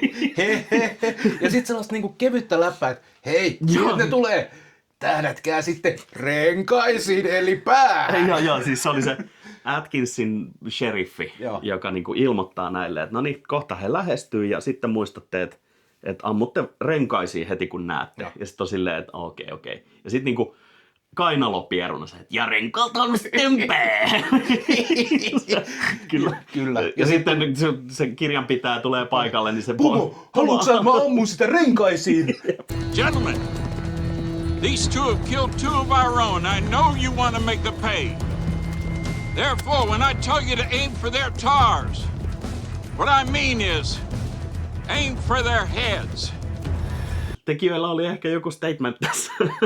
Kyllä. Mutta se oli kans, niinku, tuossa leffan aikana vähän niinku, mä itse pohdin sitä, että tässä olisi hyvin pienillä muutoksilla tästä leffasta olisi saatu semmoinen niinku, melkein naisarvoon nostava teos, koska kaikki naishahmot, pois lukien se todella kiimainen duunikaveri Katu Miksonin näyttelemä by the way, joka on Eastbound and Down-sarjassa aivan saatanan hyvä. Ja jonka suorasukainen lähestyminen on...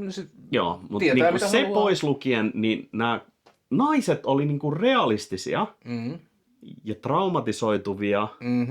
Pois lukien sitten vielä se Amber Heard, joka oli sitten vaan niinku tämmöinen girl boss. Niinku ihan täysin. Kyllä. Siis hahmo esitellään sillä, että sitä petetään just kun sitä on kosittu ja se potkii tätä ukkonsa munille niin kauan kunnes tämä ukko rupeaa vetää sitä turpaa ja tietysti Nick Cage pelastaa tilanteen. Baby, you don't think I can find a guy better than you in Florida? Florida? Hell no. Texas? Maybe. We'll see about that. No. You're not taking my car. You're not taking my car, bitch! hakkaa sen mössöksi. Mutta jos tää ei viipyilisi niissä persekuvissa ja tisseissä ja pimpeissä koko ajan, niin tässä voisi olla löysästi semmoinen niin nykyään muodikkaasti oleva semmoinen naissilmä toimintaelokuvaa. Kyllä. Mutta ei niin kuin lähellekään oikeasti päästä. Mutta se olisi voitu ovelemmissa käsissä. Esimerkiksi tämä, sanois kuka ton ohjasi tämän body horror-leffon, mikä tuli tässä viime vuonna, Demi Moore pääosassa. The Substance. Substance, niin sen ohjaaja, en nyt saa päähän, niin voisi hyvinkin tehdä semmoisen niin kuin feministisen toimintaleffan, joka olisi niin kuin jooninen. Eli sen sijaan, että aina esiteltäisiin niitä vitun matsoi pyssyjä, niin se on jotenkin fallokset muutettaisiin jooniseksi kuvastuksi. Voisi olla mielenkiintoinen. En tiedä, miten se tehtäisiin. Juliette Ducourneulla on Revenge-niminen leffa, joka on siis... Kostetaanko siinä? No se on, tiedätkö tämän genren, jossa on nainen, joka raiskataan ja sitten se kostaa. Jep. Eli on thriller, on I Spit on Your Grave, Last House on the Left, näitä, niin se on käänteinen versio tavallaan se on niinku dekonstruktio siitä genrestä. Se on naisen ohjaama raiskauskostoleffa. Mä en ole nähnyt sitä. Se on mulla levyllä ja se on niinku yksi näistä, minkä mä haluan katsoa, koska se on kuulemma täysin niinku poikkeuslaatuinen sellainen. Mutta se on niinku mahdollista tehdä semmoinen. Mutta olisi kiva nähdä semmoinen 80-luvun, tiedätkö, niinku Stallonen Cobra. Ultra macho äijä, joka vittu tappelee kirvesjengiä vastaan, syö pizzaa saksin leikaten, niin sit se olisikin semmonen niinku hyper seksikäs mimmi, joka jotenkin, niinku, mikä se vastine olisi? Se olisi niinku, se, niinku, että se täysin purettaisi atomeiksi ja koottaisi niinku eri lailla kasaan.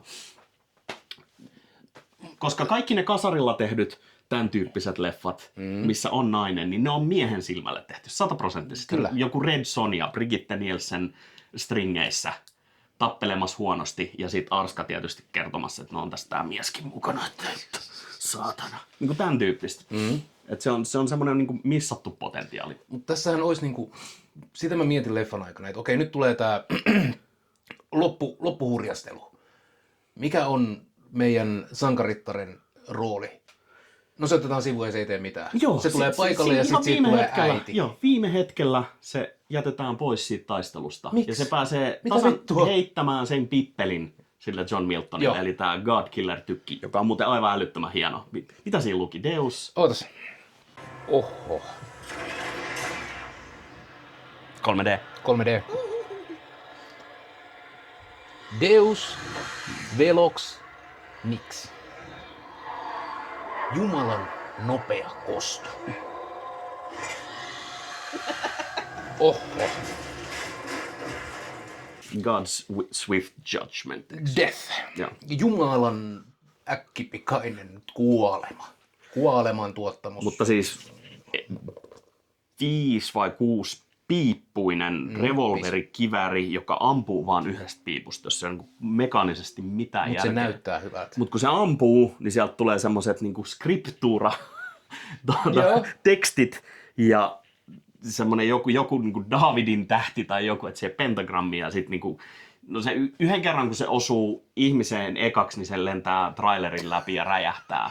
Mutta, toki. Ja se on semmoinen, niinku, että niinku, come on, että mikä juttu toi nyt? Sä koko leffa odotat, että se niinku osuu kunnolla.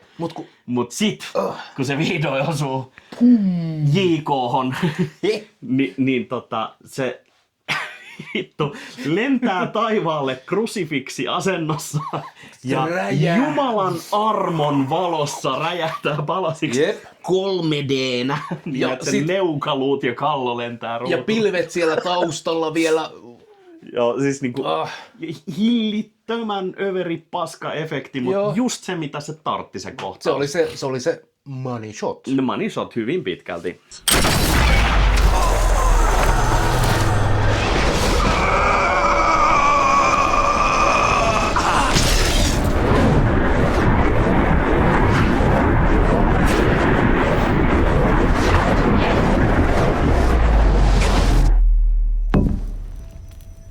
Ja Mut joo, se viime hetkellä Amber Heard laitetaan, Piper se hahmon nimi, laitetaan sivuun ja se jää niinku vajavaiseksi.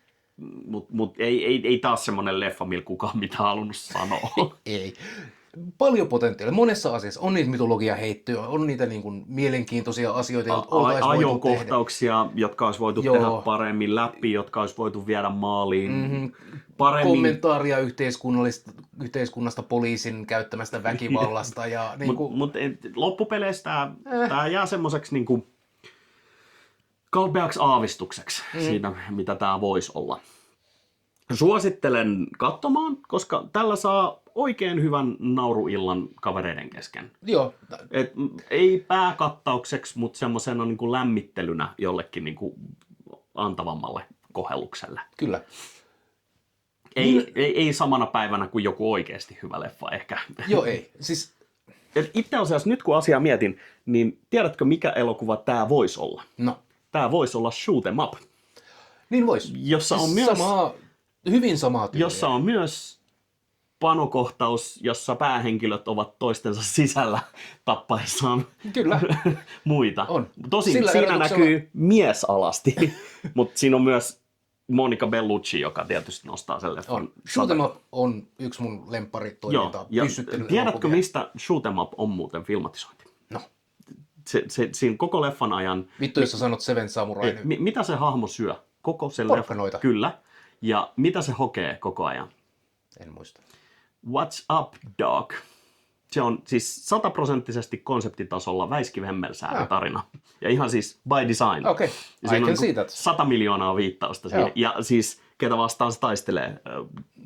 Paul Giamattin lyhyttä tukevaa... Kaljua miestä. Jep. Jep. Mutta Mut siis tää on... Niin, siinä Shoot 'em Up on ero siitä, että siinä on Neville Dean ja Taylor, jotka on ohjannut sen, niin ne osaa älyttömän hienot kameraajot, ne osaa villit kuvakulmat, ne osaa tarinankerronnan ja ne osaa vetää vitusti överiksi. Kyllä. Et tässä ei ole mitään sen laskuvarjohyppykohtauksen tasosta. Ai niin, kun se tippuu sinne ja... Räiskii, tai se panokohtaus 100 kertaa paremmin duunaa. Ehdottomasti. Ja samalla lailla molemmissa näissä leffoista ammutaan varpaita spesifisesti. Joo. Siinä se pohjustetaan, että vittu joku runkkari käyttää sandaaleita ja sillä on huonot kynnet. Ja se ampuu ne sen takia. Mä en kestä tollasia vitu hippejä. Ja mielenkiintoista on se, että Shoot 'em Upin on ohjannut Neville Dean ja Taylor, tämmöinen ohjaaja, kuvaaja, parivaljakku, jotka on ohjannut myös Ghost Rider 2, joka on yksi niistä Nick Cagein Paetaan helvetistä tavallaan saatana voimia vastaan elokuvista. Täyskehä. Ja se toinen Ghost Riderhan on siis viihdyttävä. Se on oikeasti, siinä on aaveajaja pissaa tulta. Ja sanoo, että on vitun siisti, kirjaimellisesti. Mitä siinä ei voisi rakastaa? Joo. Tämä ei ehkä ollut se niin kuin kinematografinen upea menestys, mutta kuin ruoka. Et sä niin kuin joka päivä halua sitä vogue-pihviä. Vogue. Käyttää tuota vittu vogue-pihviä. Vaan siis välillä sä tarvitset sitä jotain, mikä on simppeliä, mikä on viihdyttävää. Ja... Euron tuplajuusto.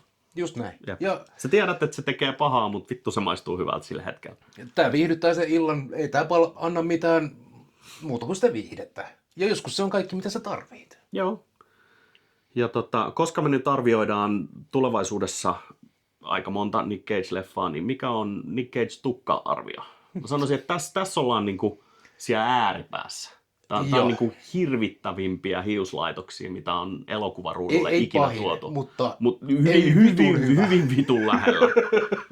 Eli mustat juuret, hiusraja kauempana kuin sulla ja mulla yhteensä jossain tuossa niinku päälaentianolla ja sit niinku kaljut miehet puhuu kampauksista. Surffari matohiukset. Joo. Ja sit kaiken huipuksi se perukki vaihtuu yhden kohtauksen ajaksi aivan erinäköiseksi, jossa se juurikasvu on semmoista oranssittavaa. Et se ei ole niinku edes niinku konsistenssi. Mut myös siis tää Kummelin ylijäämävarastosta lainattu perukkikokoelma, mitä ne muilla hahmoilla on, niin aivan niinku käsittämätön. Mä sanoisin, että tää on siellä Nick Cage-tukka niinku siellä villeysasteella jossain 7 hujakoilla. No. Että aika korkealla, mutta ei niinku, Con Air ei ole. Adaptation on aika korkealla. Sitä me ei varmaan ehkä tässä sarjassa koskaan katsota. Mutta elokuvana arvosana. Ja jes. Siinä keskellä. Tai mä en tykkää sanoa, että keskinkertainen, koska se on yleensä leffa, jota ei halua katsoa ikinä. Niin. Tää on semmonen niinku kakkonen. Tää ei ole ihan niin huono, että olisi superhyvä. Mutta tämä ei ole keskinkertainen, vaan tämä on just niin huono, että tämän katsoo mielellään. Jos me rakennettaisiin tällaista maailmanlopun bunkkeria, mihin meidän pitää etsiä niin kuin seurapelejä ja kirjoja ja elokuvia ynnä muuta, niin kyllä mä tämän leffan ottaisin sinne. Joo. Koska jossain vaiheessa, kun ollaan siellä bunkkerissa, niin hei, katsotaanko Drive Angle, tässä on mä en tiedä, ootko seurannut tätä elokuva-alan suurinta kauppaa, joka nyt on toteutumassa, eli HBO. Netflix on ostamassa Warner Brosin kokonaisuudessaan, tai uutistoimitus jää ulos. Mutta se on mun mielestä kiehtovaa, että siellä on mainittuna nämä franchiseit, jotka he haluaa omistaa. Ja siellä on yksi näistä franchiseista, joka on erikseen mainittuna, joka siirtyisi Netflixille, on Casablanca. Ja se on semmoinen, että franchise Casablanca, että onko tämä niinku vihje siitä, että nämä on joku Casablanca Connected Universe, vai onko niinku joku tutkimustadata osoittanut, että tämä on se, millä vedotaan nuoria? Mut se on se, että niinku Casablanca on leffa, jonka mä oon nähnyt kerran, ja mä myönnän, että se on aika hyvä. Mä ikinä ottaa sitä tommoseen tuomiopäiväbunkkeriin. Ei kun vittu mitään mielenkiintoa katsoa toistuvasti. Sitten ei tasan löydä mitään mielenkiintoista sanottavaa parin kerran jälkeen, koska se on niin kuin hyvin kompetenssisesti toteutettu. Okei, no siis Casablancahan on siinä suhteessa franchise-sarja. Muistat varmaan tämmöisen suomalaissukuisen naisnäyttelijän kuin Pamela Anderson. Hyytiäinen oikealla sukunimeltään. Hyytiäinen. Joo, niin hänhän oli tämmöisessä mestariteoselokuvassa kuin Barbed Wire. Muistatko Musta Latex? Sehän on siis Casablanca remake. Siis no joke, siis se on, siinä on kreditoitu Casablancan käsikirjoittajat. Joo, toki. Mutta siis sehän kertoo hahmosta, joka pyrkii saattamaan rajan taakse muuta jengiä. Siis se on aivan yksi yhteen Casablanca story. Et ehkä se on, se on se segmentti nyt you youngsters watching Netflix, te olette kattonut Stranger Thingsin, venatkaa tätä uutta premium-sarjaa Casablanca X Barbed Wire. Casablanca Cinematic Universe. Pamela Hyytiäinen is back. Ei. Mut joo, tällaisia leffoja tarvitaan. Joo. Niitä ei haluta, mutta niitä tarvitaan. Ja niille kannattaa antaa mahis. Tunkiota tonkimalla löytää onkimatoja helpommin usein kuin multaa kaivamalla. Et joskus se roskan keskeltä voi löytää se aarteen helpommin kuin sieltä oikeasta viljelysmaasta. Tämä on vahvasti semmoista käyttöviihdettä. Kyllä, viihdettä. Oikein viihdettä nimenomaan. Kyllä. Ja en toivo tämän tekijöille mitään muuta kuin hyvää. En ole jaksanut selvittää Cagein, Amberillä nyt tietty paskahosu tuulettimeen, ehkä myös tuulettimeen. Mutta Amberillä ei enää uraa Hollywoodissa ole, mutta muuten Tom Atkins on ehkä kuollut. Vähän pahoin pelkään. Se oli aika vanha tohon aikaan jo. Mutta sä mainitsit, että Nicolas Cagella on nyt, se on hoitanut ne raha-asiat. Joo. Se ilmeisesti... Mikä oli ensimmäinen leffa, jonka Nick Cage teki sen jälkeen? Ei aavistustakaan. The Intolerable Weight of Being Insanely Talented. Ei ole se oikea nimi, mutta mut sä tiedät sen leffan. Siis sen leffan idea on se, että Nick Cage on huomattavan lahjakas näyttelijä, joka kidnapataan, koska koksuparoni haluaa sen näyttelevän niitä sen rooleja.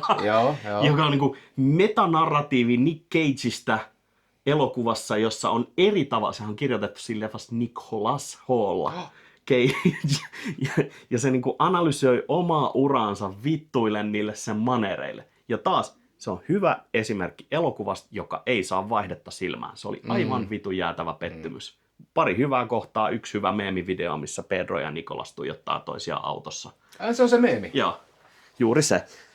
Mutta muuten siinä vihjataan kaikkeen siistiin. Siinä näytetään Conairin aseet, siinä näytetään Face-Offin jotain, ei kun Face-Offin aseet, Conairin jotain rekvisiittaa. Mutta sitten niitä kohtauksia ei hyödynnetä. Se ei niinku...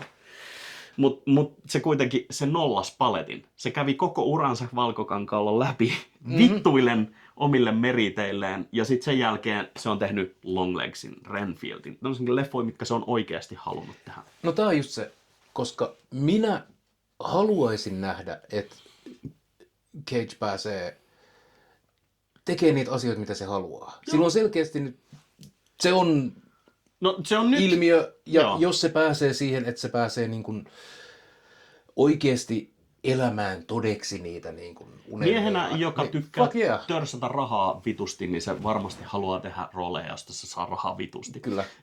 Et siinä suhteessa se ei varmaan muuta tapojansa. Mutta selvästi just Longlegs niinku tyyppiset leffat on niitä, mihin se niinku haluaa panostaa. On, ja se haluaa tulla ruudulle outona ja ilmiönä ja niin kuin showstopperina. Ja... Tai mä en usko, että se haluaa tulla ruudulle outona, se haluaa siis se haluaa käyttää sen taitoja. Ja jos se johtaa outouteen, niin se on se, mitä ruudulle tulee. Näkisitkö, että se johtaa tämän kaverin tapauksessa mihinkään normaaliin? Useammin kuin... laitetaan loppukaneettina tähän vielä. Siis paras asia, mitä Nick Cage ikinä on tehnyt, on tämä legendaarinen brittiläisen talk-showhun sisäänkävely, missä hän esittäytyy, heittää puolivoltin, potkii ilmaa, kylvää yleisöön seteleitä ja sen jälkeen hurraa itselleen. Silmät seisoo päässä. Aivan selvinpäin. Pupillit on kuttu, mikkihiirin korvat. Siinä pätkässähän jätkällä on paita, jossa on risti väärin päin. Onko muuten? On. Okei. Mutta semmoinen mies. Semmoinen mies. Katsotaan Kagen tai herra Koppolan tuotantoa vähän myöhemmin. Eli nyt meillä on tätä ensimmäistä kautta jäljellä 1 elokuva. Ja se on jo vihjastu aikaisemmin. Se on erään hyvin maineikkaan elokuvasarjan 3. osa. Ja me emme ehkä koskaan käsittele ensimmäistä, ainakaan toista. Se on ihan vitun varma. Mutta 3. Paljastetaanko nimeltä? Totta kai. Eli puhutaan tietysti Manaaja 3. Eli William Peter Blattyn ohjaama. Liian pienelle huomiolle aikoinaan jääneelle, mutta sittemmin melkein sarjan rakastetuimmaksi osaksi nousseelle. Sä et ole koskaan... Minä en ole koskaan näin. Mä luulin, että Manaaja on 1 ja sitten kaikkea paskaa sen jälkeen. Joo, ei. Tää on yllättävä. Mutta katsotaan se, ja sen jälkeen ruvetaan suunnittelemaan season 2. Kyllä. Ja katsotaan, mitä se tuo mukanaan. Tarkoittaako se sitä, että tällä hetkellä me hyödyttäisiin asiakaspalautteesta, jotta me voidaan ottaa se huomioon suunnitellessamme tulevaa? Kyllä, ja mä luulen, että seuraavan jakson kohdalla me laitetaan ehkä joku katsojakilpailu pystyyn.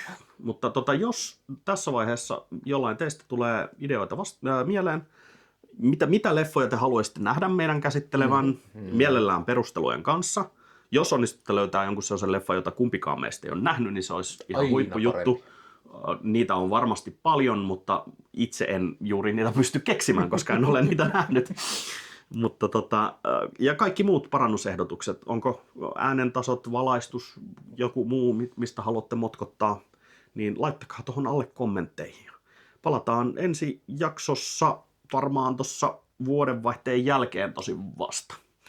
Mutta näillä puheilla ei muuta kuin Kabuki Naama Disney. Voke Studio kuittaa. Hei hei.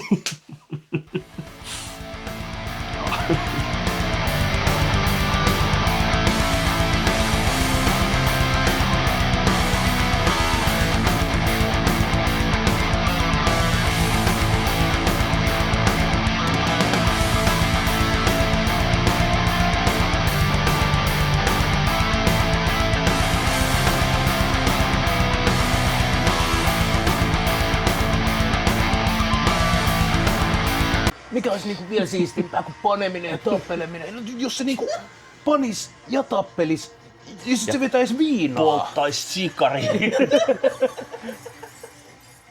3D. 3D.